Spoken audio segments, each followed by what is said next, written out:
Good morning. We are here in the canton of Grison in Switzerland. It's a wine region in the Swiss Alps, better called Graubünden or Bündner Herrschaft, especially here in the village of Flèche. We are situated in a valley near Chur, where we have a microclimate where it was possible to grow wines since a long time ago. Important for our region was that we have the south wind from Italy who warms up the valley. It's called the Föhn here. We grow around 70% Pinot Noir in our region. Yeah, for sure, it's easy to explain. I was working in abroad. I was in Burgundy, and there we drank a lot of champagne too, from grower champagnes, and then one grower champagne I appreciated a lot was Beresch. So I was asking Rafa, maybe I can work for you as well. So I was working for Beresch in Champagne. And when I came back to our winery here, I was telling my parents from this experience, and they love too champagne. So we were thinking about why we not should try something here, because we are also in a cool climate area here in the Swiss Alps with a high part of chalk in our soils. We have the main two varieties, Pinot Noir, Chardonnay here. So we thought, why not to try? And so we started 2014. We not want to copy Burgundy or Champagne. We want to really working out from each parcel, from each grape, the characteristic of the region, of the parcel where they come from. And this is really important for us. Yeah, right. We started 2019 to produce Blanc de Blanc. As a sparkling wine at our winery, but right now it's still sleeping in the cellar because it's still on the yeast. So the degorgement is still waiting for it, because we want to taste it and want to wait until the point is there. We think it's ready. We still blend all the parcels. Maybe we see that one parcel, one single vineyard is perfect as a single vineyard sparkling in the future.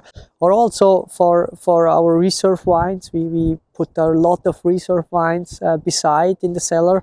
But also there you see, you need time to taste it, to see, you have to gain experience yourself to see how the wines are tasting in 10-15 years in the barrels, to really see this development. And this we are still on the beginning for this project. Yeah. You're at the beginning, but they're already very good. Thank you very much.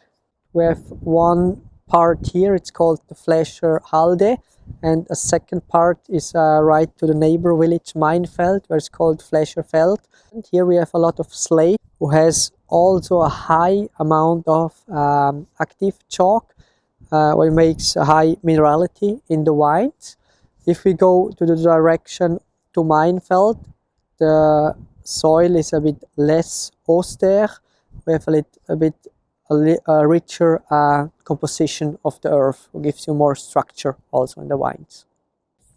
We produce 5 different Pinot Noirs. We have one entry-level Pinot Noir and one Vieillevin, or called Alte Reben, who comes from older vineyards. So we have two different single vineyards.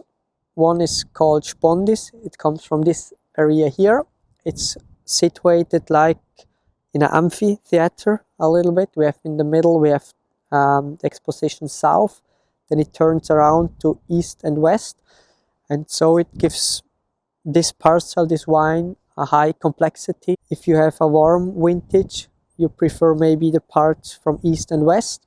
And in a colder vintage, you love the middle part of the south part, because it gives you a little bit more structure into the wine.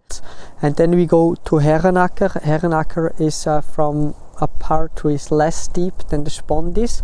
It's turned around a little bit west, so we have more structure there in the wines. We have more complexity, I think, but less elegance in the wines because of the composition of the soils. We were talking before about the wine style that we search, that we want to have pure, elegant wine, and this was also all the time the philosophy of my parents, because they not wanted to have sweet wines, because in Switzerland there were a lot of sweet wines around.